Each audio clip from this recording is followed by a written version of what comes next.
Welcome back to another episode of The Power of Your Story, a place where people can share their story, learn from their story, and ultimately empower others through their story. Today's guest that I wanted to bring onto the show, and one of the things that I'm learning here, this is all learning experience, is that you cannot see the actual show in the background. Her name is Benita, and her and I had a conversation on the other podcast called Overcoming Odds, where we were able to talk about probably a variety of different things. I want to say in the hour that her and I spoke, we tackled at least 20 to maybe 30 different topics, all relevant to life. But that's one of the beauties of this journey, is being able to connect with people like that. And so with that said, what I wanted to do is I wanted to bring her onto the show and talk to all of you about this concept of regrets. And in particular, what are the areas that you choose to regret in your life? And if so, how do you manage those regrets moving forward? And how do you deal with them? So please welcome her onto the show.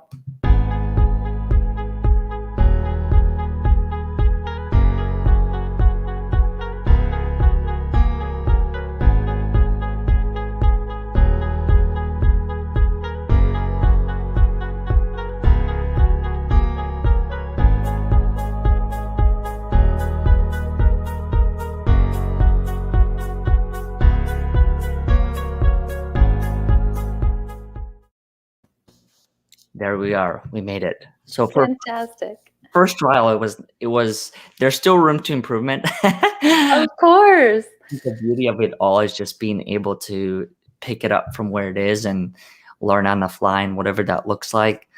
And I figure that there's no better person to have on the show and be able to experiment with something like this than you, because one of the things that I think I've learned through our connection is your ability to accept. Thank you. Unconditionally accept the situation or the person or whatever it is. And so I figured that, okay, what better way to try all of this out than with Benita on the show? I love that. That's awesome. Yes, definitely space to experiment. Yeah. I'm glad that we're able to do this again. As I mentioned to many of the people, we've had another conversation on the other podcast, but this one, and I think this was one of the topics that we might have touched upon in the other show, was the whole concept of regrets. And I know it was in particular the regrets to your career as a ballet. What's the proper? Is it ballet dancer? I was a ballet dancer. I think for me, ballerina is reserved for like principal dancer, like at the pinnacle of their career, which tells you something about how I think about that. But what I figured is probably the best way to start off this particular conversation is, how do you even view regrets to begin with? Do you even have regrets at this point? No. So it's interesting when you pose the question in thinking about, our coming together on this show. And I really was like, do I? And I want to be really honest with myself. And so we were exchanging some emails back and forth, or I put it in a message to you. But if there's one place I'm really honest, where I'm like, I wish I had had more of an experience, like a deeper experience, or a more open and like loving experience with myself in a part of my life, it would be that I cut my dance career off in like a very black and white way, because I was very much a very active perfectionist at the time. And I hadn't yet totally kicked off my like alcoholism and drug addiction, which I've now been in recovery from for almost 14 years. And so it's been this amazing recovery process across a lot of things. But one moment in time that I can look back to where I was like really black and white about it not playing out the way I thought it was going to. And so feeling a sense of failure and feeling like, and also needed to like save myself from it. I think I could have become very both like physically and emotionally sick if I had continued on in the way that I was to have to like quit whole hog.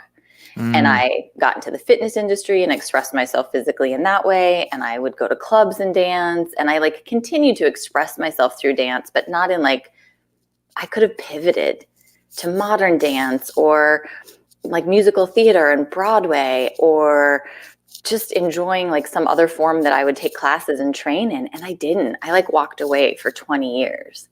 And in the last 4 years, I've now brought dance back into my life, and it's an absolute joy.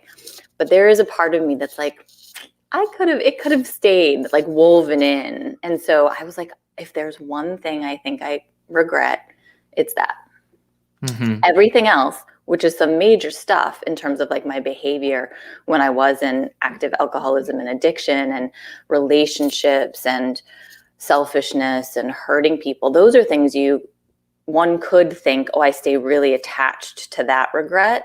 Mm-hmm. And I don't at all. That has been an incredible healing process, which I'm happy to share. But I have a very different relationship to, I have no regrets on the journey of all the hard stuff along the way, because it has taught me so much each step. Do you find that for yourself, like especially ballet dancing, was that the highest form, the kind of quote unquote aspirational point that you were striving for? And then from there, when you were no longer able to pursue it, everything else that you did, like, did that intensify the whole regret aspect of it all? Because now you might have been looking at it through the lens of, well, I'm not doing this, but this is somewhat equivalent to the other. Yeah, I couldn't get past that I wasn't going to move forward with the particular form and to the particular level that I had in my mind. Like, I really wanted to be a dancer in one of like the main, let's say, top 5 to 10 ballet companies in the country. Like, that was my goal. And I didn't necessarily see myself being a principal dancer, but a core member, maybe a first soloist, something where I'd like made it to a point where I was solidly dancing as a ballet dancer full-time at a great company. And when that just started to take a really long time to happen, and then my body was kind of starting to break down in certain ways, and my psychological health was starting to break down, it became a very all or nothing decision for me. Mm-hmm. Was status ever an aspiration of yours that you were striving for? Like in the ballet dance industry? Is it an industry or a field, space? Whichever way. Any of those words work. Whichever way you want to look at it. But was that something that you were striving for? God, that's you asked the best questions, Oleg. I suppose on some level, like recognition. Because it seems like competition is a big component of an art form like that, right? Yes, it's highly competitive. When I was in band, I mean, this by no means a comparison, but maybe it is. When I was in band in middle school, I know that every chair was ranked. You know, if you had 3 people playing the clarinet, you had first, second, third. Yep. And then that determined the solo order for each one. Same thing for percussion and all these other things. And I'm wondering that in ballet dancing, is it a similar thing? And when you were pursuing it, were you actively striving to, and maybe that's just a natural instinct, is to actively strive to be the best that you can within a group of other people?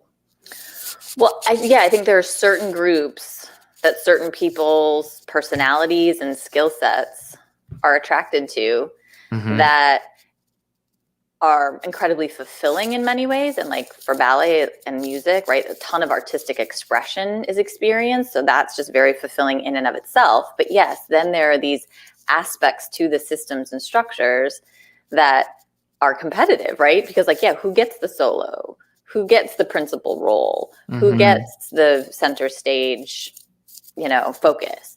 So then that's baked into that system. And I loved when I got the lead roles, of course. Like I loved performing and interacting on stage So when you got a solo and all eyes were on you and you were having that engagement and that relationship with the audience, it's incredibly intoxicating and incredibly empowering. And so, yes, I certainly desired that. I don't think it was the underwriting current wasn't like, oh, I want this to have a certain title or to be guaranteed certain roles or something. Because you learn early on that just also doesn't happen often in dance.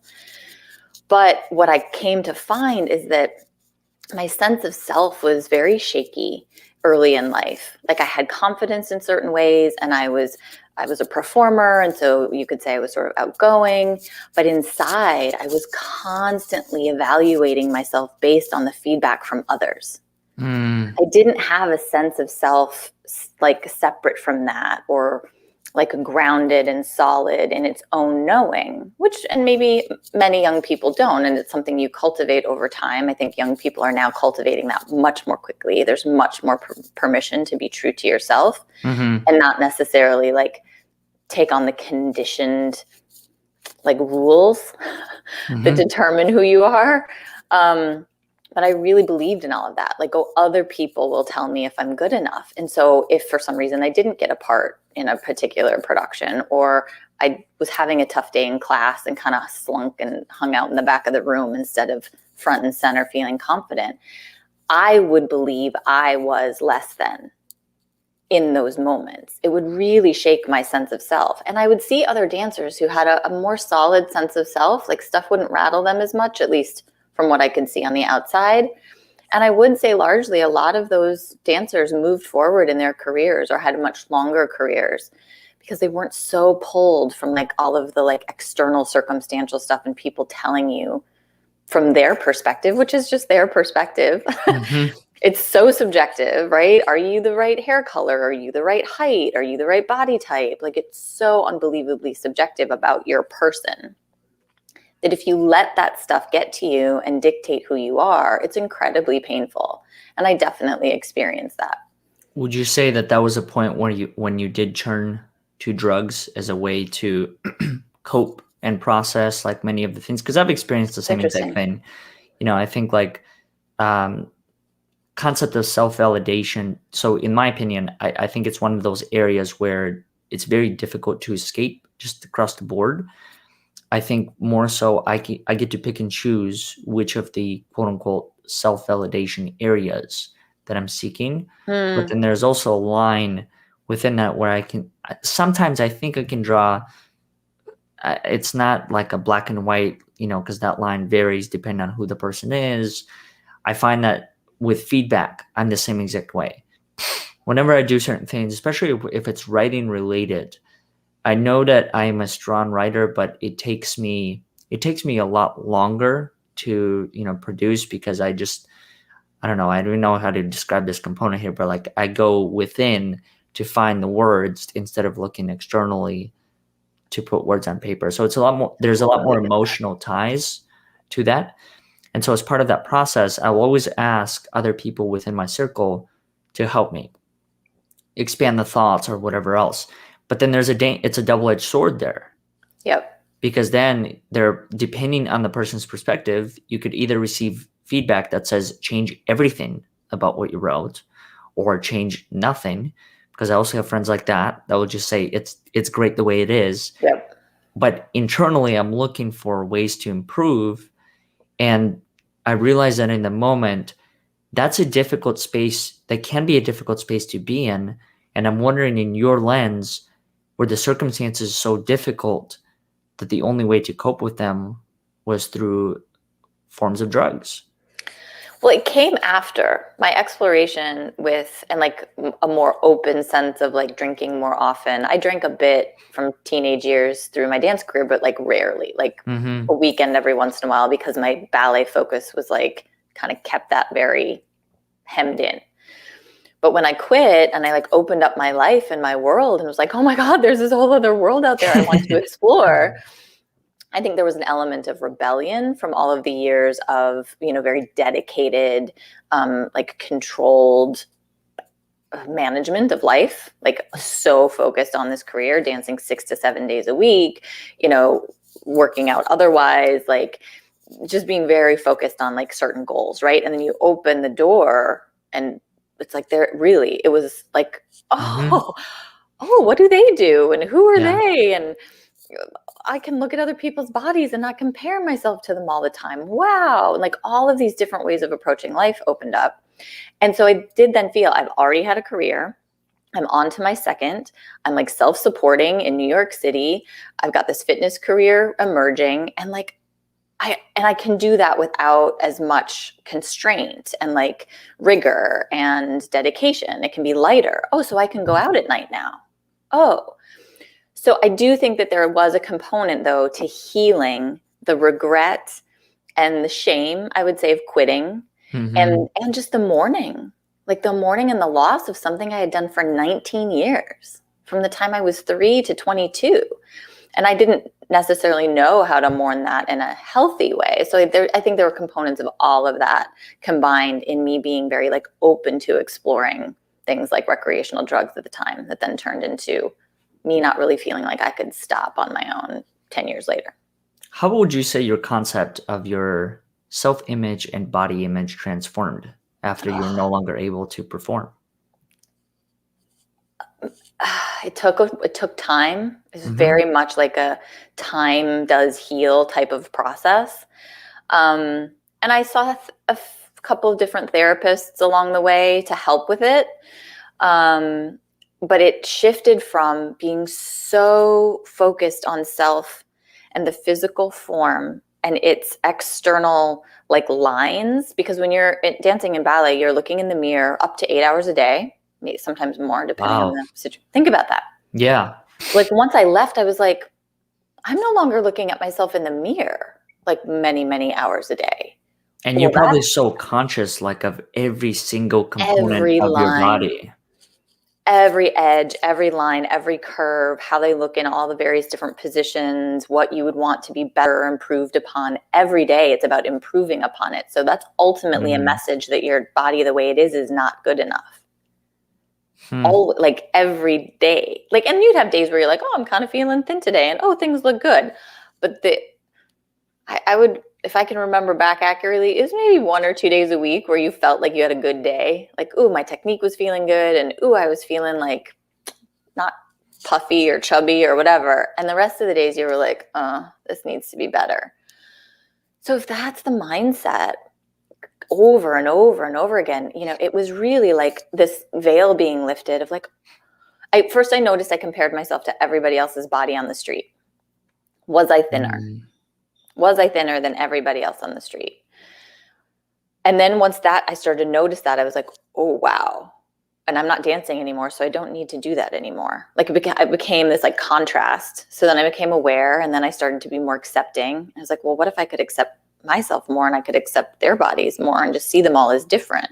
Okay. It was like this like slow conversation with self of acceptance. And then it came to like releasing and relaxing meaning and judgment around food and certain food items. And so I would say in the last 4 years, though, in particular, it's been amazing as I've been in a more coaching focused approach in my life and a following my intuition approach in my life, that it's even more rapidly healed in the last 4 years.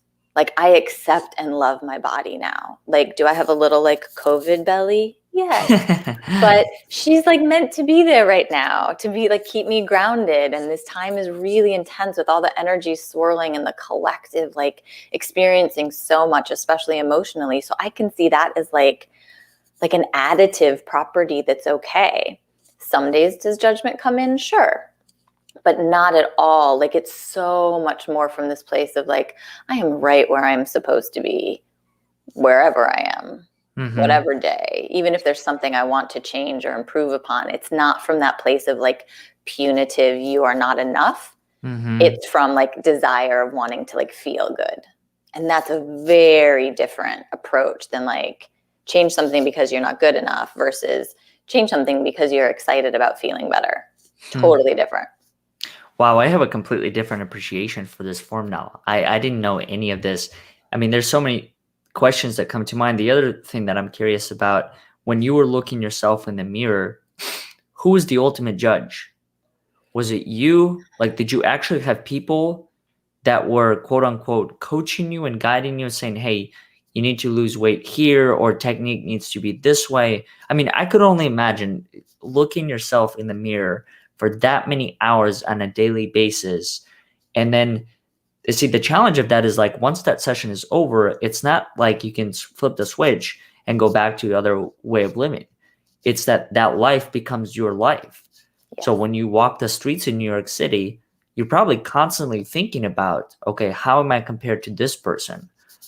And then you're picking up all of these different cues from other people as far as, and popular culture also plays Absolutely. probably a huge role. Like, Absolutely. you know, what's the next topic? What's the next theme? Who do I want to look like next? I mean, having to juggle all of that is an experience of itself. Walking the Yeah, streets of New York. absolutely. Right. And like, where are you in your sense of self in Yeah. relation to all of these millions of people that are around you? Absolutely. To answer your question, it's such a beautiful question. I think it's a combination. I certainly was my harshest critic. Mm-hmm. I certainly, like, sort of the buck stops with yourself when you're in any sort of form like that. I would say I work with a lot of artists and creative people as my clients, and that sense of like being critical of oneself, like the critical self, is usually quite loud.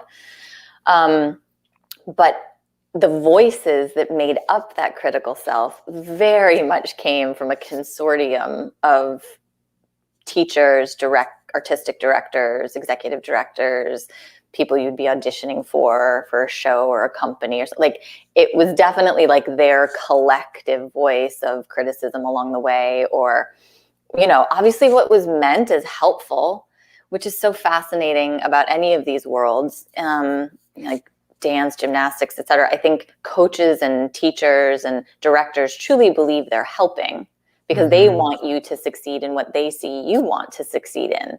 But to succeed in it, oftentimes, for many people, not all people, but for many people, is like almost near impossible. And so you're putting yourself up against these judgments, these like ways to critique oneself, these comparisons that are maybe just like sort of not even possible for you, but you're really trying. And for some people they are. And I will say this, sort of as a disclaimer for the ballet world and community, is that there are many dancers whose bodies quite naturally form and conform to the ideal. So it's not as fraught. There's certainly a lot of people doing things to control their weight and their, you know, physical look and how they work out and how they like sculpt their body, for sure. But now it's been interesting to watch it over the last 20 some years shift to much more dialogue about how to approach it from a healthier perspective. Like I quit in like the mid to later 90s, and there was like Pilates was just coming into studios, and yoga was like kind of maybe being talked about, and some people were like using their physical therapy exercises in the studio to not get injured. But there was not like the injury prevention and the discussion about diet, nutrition, and health that seems to be much more at the forefront of the conversation now. Back then it was kind of like, you're on your own. And yes, I had many an instructor say, my tummy is the thing. And my one instructor would be like, tummy, you know, and you hear that all day and you're like, okay, like my stomach needs to be flatter. I need to be thinner. I need to be stronger. Yeah. So you go through this experience. Maybe it's a slight tangent, maybe not. Who knows? I'm curious, and I'd be curious about this outside of just overall and just experiences in general. When you go into this space of quote unquote coaching, guiding, helping others reach similar levels of peak performance, do you find that in your experience you had to go to that degree in order to really understand what it's all about? Or were there, like looking back at it all, did you really have to push yourself to the 10th degree to understand that space in a way that you can communicate that to other people as far as this is what it takes? Or maybe not? Or could you have gone to, I don't know, basics, intermediate? Did you have to go to advanced to really understand? Because I'm trying to understand it through the same exact lens. Mm-hmm. I consider myself peak performer, like competition I love competition, healthy competition. Yeah. My friends and I, we joke about it now, but every single time we meet, we do something that is competitive.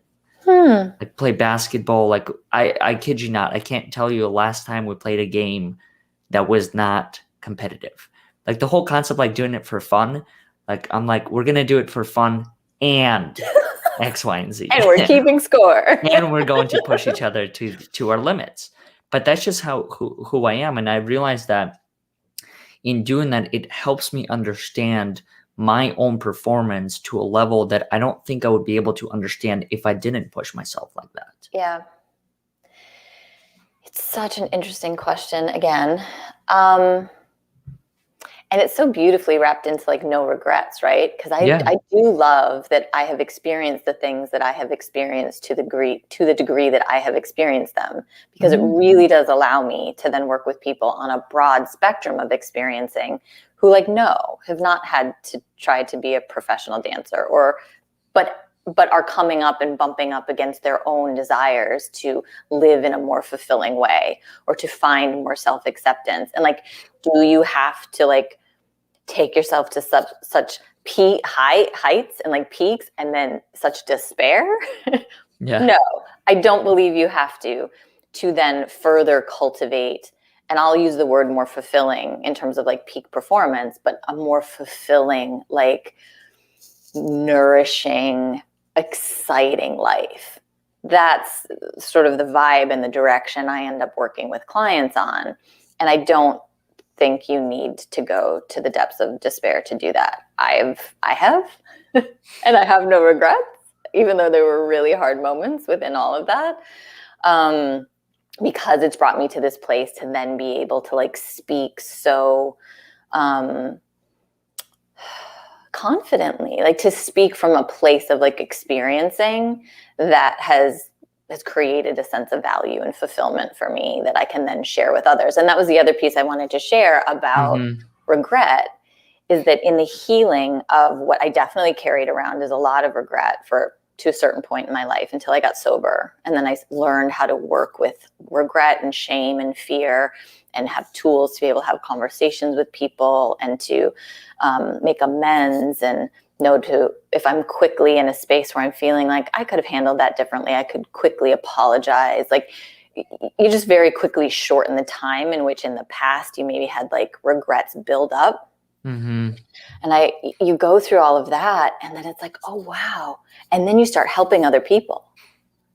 And that just happened for me in the sober community, right? Like, well, I've done this. I can just share with you what's happened for me. Just simply sharing my experience is helping somebody else. Oh, and when you start to see that that's why we're here.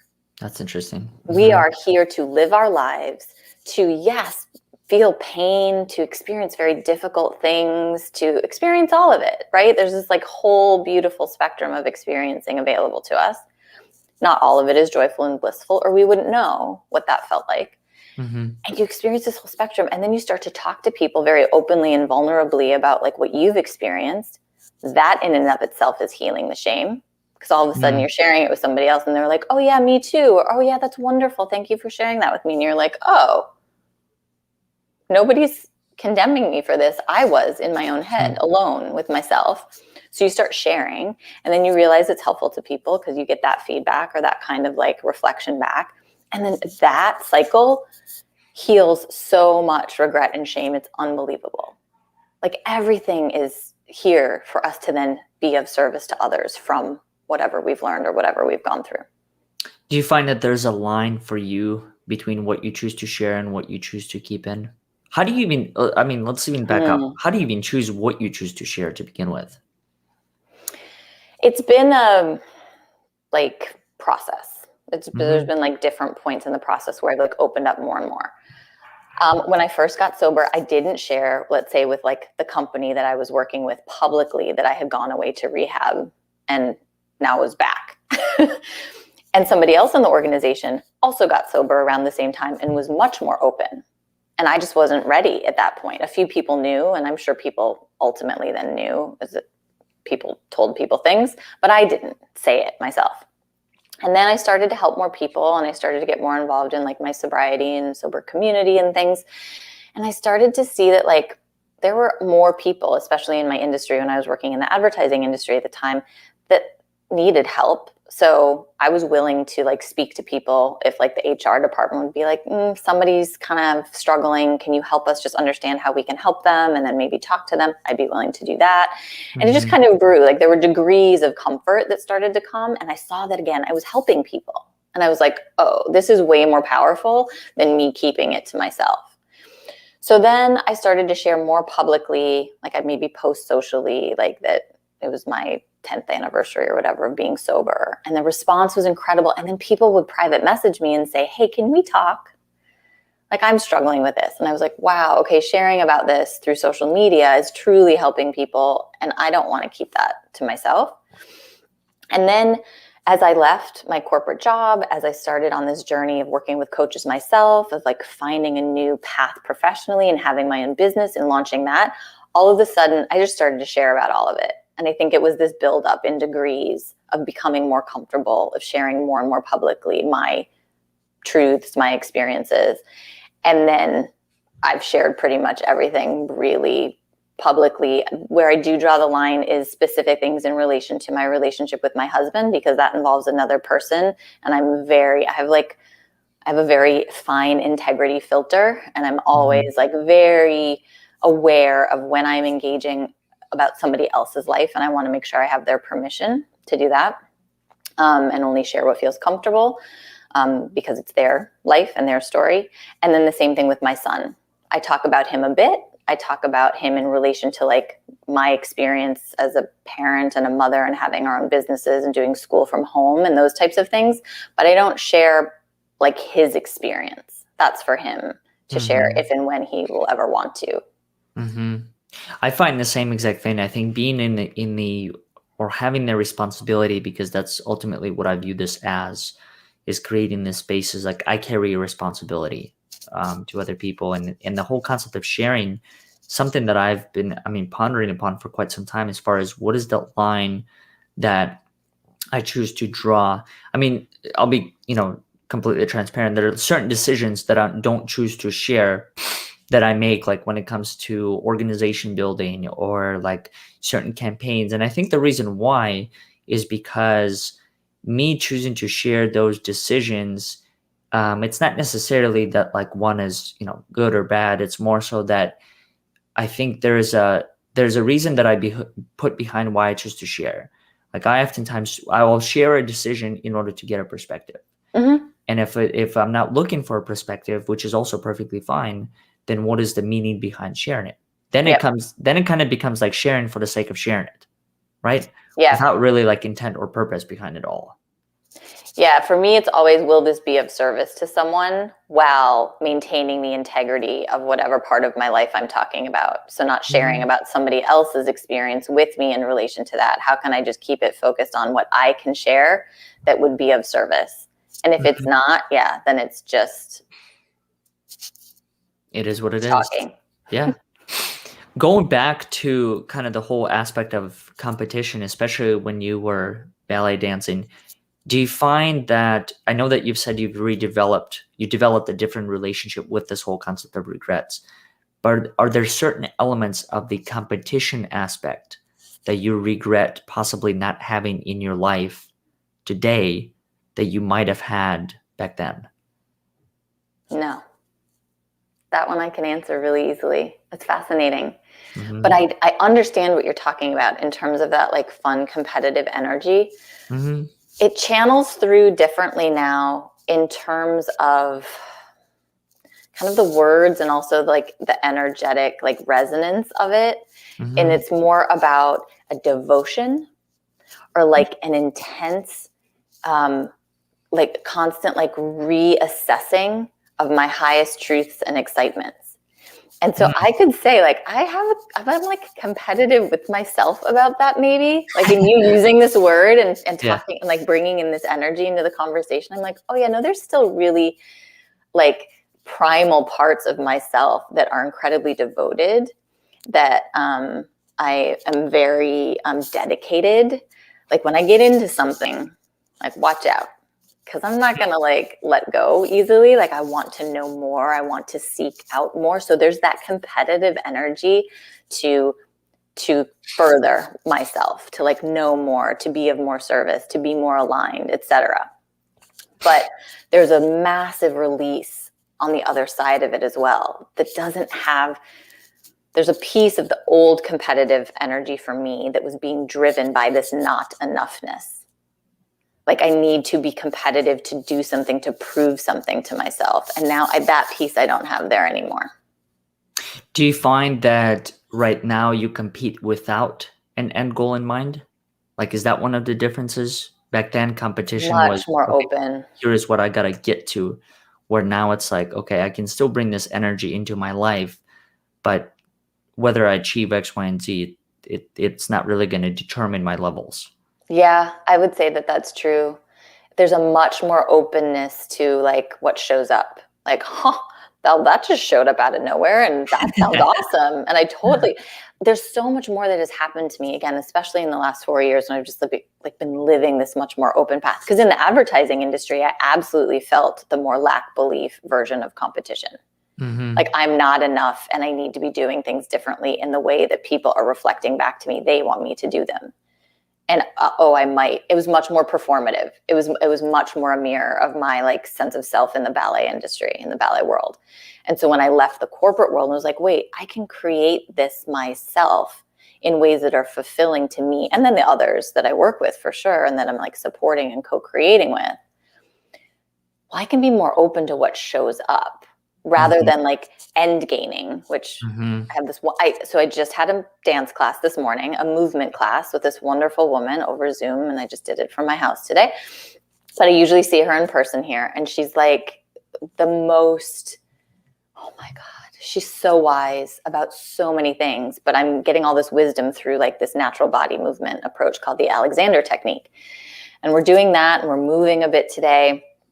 And like, it just comes from this place of like love and curiosity, but she uses this term end gaining when she sees my mind like kind of wanting to figure out what she wants me to do before she's even told me what we're doing. Mm-hmm. She's like, is end gaining happening? And I'm like, oh, of course it is. You know it is. And it's been happening less and less with her. And now I'm just in the movement, in the moments, enjoying them like as she's kind of calling them out. And it feels so much more easeful.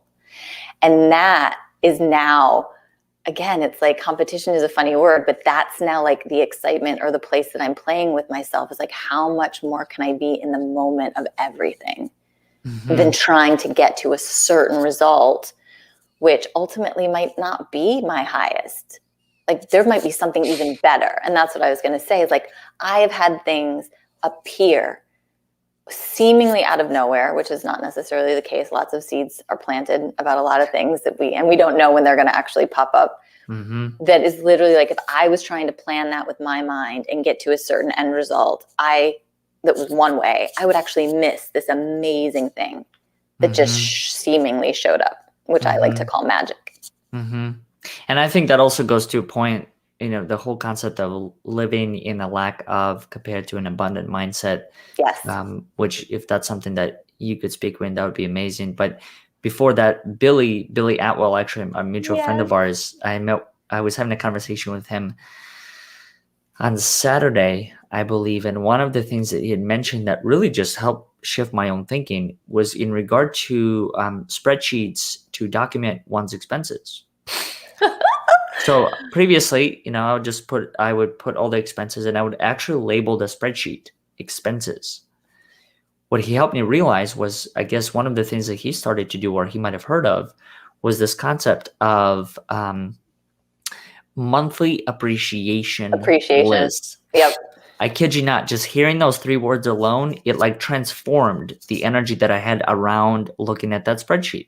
Yep. Because then it was no longer viewed as like, damn, I got to pay this, I got to do that. It was like, wow, I actually get to experience electricity or I get to experience hot water.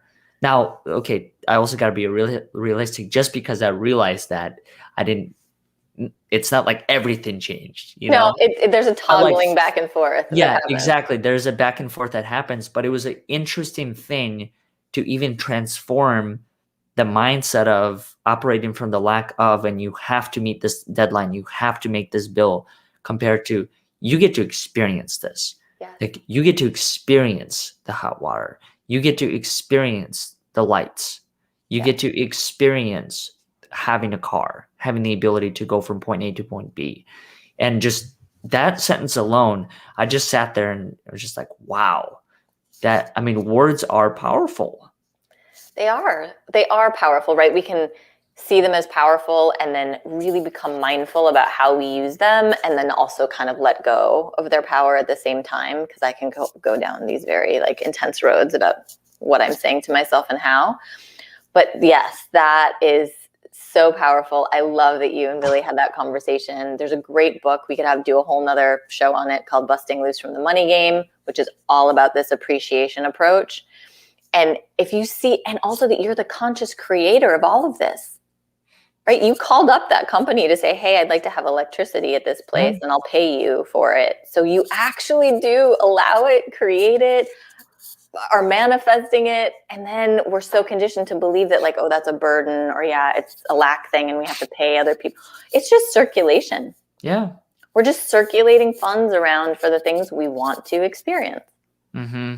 No, I just thought that was such a fascinating way. Like when he described it like that monthly appreciation list, I was like, Great. wow, like that, that is seriously, it's no longer seen as a burden. Yep. Now I'm having to retrain my mind through the lens of I get to appreciate these things now. And I think it also brings a whole different level of awareness to all of these resources. Yes. I mean, like really think about electricity. I wouldn't even know where to start in trying to create and generate that. Right. Water, all the filtration systems and everything that it goes through before it gets into your tub or before it gets into your sink. Like that alone is fascinating. And I think the more I think about my own experience, I mean, before I started to appreciate many of the things and look at it through this lens, I can't say that I saw the essence of them to begin with. Because then it was just like, oh, it's just a car. Wow. Or like, oh, insurance. Oh, water. You know, I maybe to a degree, it's taken for granted. Oh, 100% it is. Right? Through that practice of appreciation and gratitude, like that portal is incredibly powerful for people. It really can shift, because then you can start to see how you can give that to yourself. Like, oh, I can, it's easier to start with sort of like the things and the services around us that we may take for granted, right? And then maybe, oh, people and the love or the support or the creation or even the challenge, right, that they bring to our lives. Oh, okay, I can start to appreciate and have gratitude for those. Well, what if I could for myself too? It usually takes like a few layers to kind of like get into the like, if I can do this for other things, I can do this for myself. And you can apply this to regret, because we can appreciate every experience in our lives for what we have learned and then how it can serve others. And if we can see it from a place of appreciation, immediately that sense of regret or shame or whatever might come up can be so softened. Do you find yourself having more of a learning mindset or a learner's mindset? Like I'm the same exact way. I think for me, what helped me transform a lot of or reframe, transform, whatever the word is, a lot of these challenging circumstances is looking at them through the lens of what were the lessons learned? What were the takeaways? Yeah. And I have it much more so now than I ever have in my life. Like it's developed even more and more. And like, oh, what don't I don't know a lot. And that feels great, rather than feeling like I need to know things to feel safe, or I need to feel like I've gotten to a certain point in my career to feel that people would think I know things and I'm respected or something. It's like, oh, I so love going back to like, I know so little and I'm so excited to see what I know next. And it creates this wonderful balance of like humility and curiosity. And yeah, that learning mindset is, in the past, I think I really thought I needed to know things to get like accomplished in something, and then like it would be done and I would move on. It was a much more fixed mindset for me in the past. Where do you think that started for you? Or like what triggered for you to just know things almost like for the sake of knowing them? Because I experienced the same exact thing. I experienced the same exact thing when it came to almost everything that I could think of. Reading a book, it was more about the more books you read, the quote unquote better you are. Sure. But the reality of the matter is, reading for the sake of reading doesn't really produce any sort of tangible skills, at least in my experience. Mm-hmm. Like I'm much more willing to read a chapter and then see how that theme is going to appear in my life. Yep. And then from there, go back to that book if needed. Now, there have also been, I think books are kind of a fascinating concept for me, and here's why. I found myself that I don't fully read all of the books from Mm-hmm. cover to cover, but rather I read books based on what I aspire to be or what I'm looking for or a Mm-hmm. form of a solution. So there's certain books that I probably only read a page. Mm-hmm. And then I found that sentence within that page where somehow you had that moment. It's like, boom, like your Mm-hmm. life makes sense. Yep. And I'm like, that's exactly what I needed. And then I didn't pick up that book afterwards. And I think there's also like an maybe ongoing expectation that comes with the books that you're expected to go from cover to cover, when the Totally. reality of the matter is, what is the actual purpose behind the book? Yep. Yeah.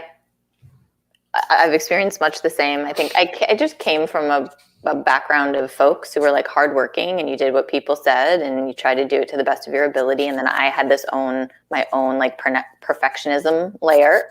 And so I would just do things to do them all the way to tick the box. I also am somebody who feels fulfilled in completing things.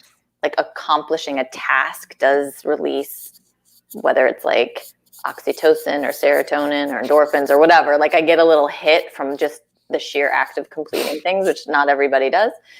So those things combined, I think, made me more sort of like task oriented and completion oriented, on top of all of the conditioning you've just talked about, with something like you have a book and you open it, you should finish it. Mm-hmm. Like that should in there, it's like, well, who said? Yeah. So I read now much more like you do as well. I'll be interested in a topic, or someone will send me a book and I'll be like, let me see. And I might read a chapter or two and be like, nope, I feel like I got what I needed and I have no desire to finish. Yeah. Who's to say that the ultimate purpose is to be discovered from reading it cover to cover? Yeah.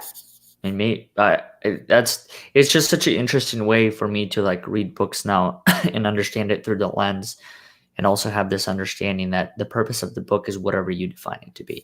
Yes. I mean, it could literally be a page. It could be a word. It could be the cover of the book that That's somehow right. makes you see world differently. Yep. And I find that fascinating. Benita, what's the best way that people can connect with you? And I will, for those that are watching, show your website. Is there anything outside of this, that any other ways, LinkedIn, Facebook, whatever it is? And then do you have anything that's coming up as part of any of the programs that you're developing that people can be a part of? Yeah, the best way to connect with me is through my website, which you have up. Thank you so much. I'm also on Instagram at Benita_Condi. I'd say I probably use that platform most, just to post insights and inspirations and information about some of the things I'm experiencing through my coaching practice. Really, it's people reaching out to me pretty much one-to-one, whether it's about their business or about themselves individually, to talk about coaching, consulting. I develop a lot of workshops with people from that approach as well. That's amazing. And for anyone that's watching or listening right now, if you've enjoyed any aspects of this show, one thing that I'll ask of you is just please leave a feedback, review, whatever that form looks like, through some of the Facebook or LinkedIn or wherever else that you want to leave it.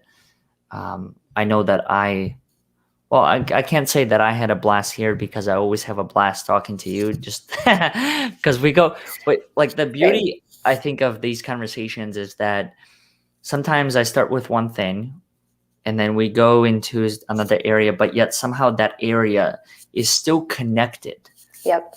To this whole concept of like regrets. And because I think the other thing about regrets, and I'm curious to hear your perspective, is that the word alone, in many situations, it carries negative connotations, Mm-hmm. and it doesn't have to, No, because as you mentioned, like you can still learn from that. And by learning from it, in a way, transform that into a absolutely. positive experience. Yep. Like you said, right? Words are so powerful, but we can also transform the meaning of them if they do have a heaviness or a negative connotation. We can sort of neutralize, like we can use them in very like pointed, beautiful ways, and they can raise a discussion that might have some heaviness to it. And then even in the process of having that discussion, it lightens and we see its value and like, oh, now I have a different experience of that word. And ultimately, I think it just shows that they're technically neutral, but it's what do we assign to them and what is the energy associated with them. Yeah. Couldn't have said it better. Well, thank you for being a part of this. And for those that are listening, please connect with Bonita through all the channels that she had mentioned. And without a doubt, you will be having version 2.0, 3.0, 4.0, and etc. It's just fascinating until we share the space with you and be able to learn from the different perspectives that you bring. Yes, same. Oleg, thank you so much. I love our conversations dearly. Absolutely.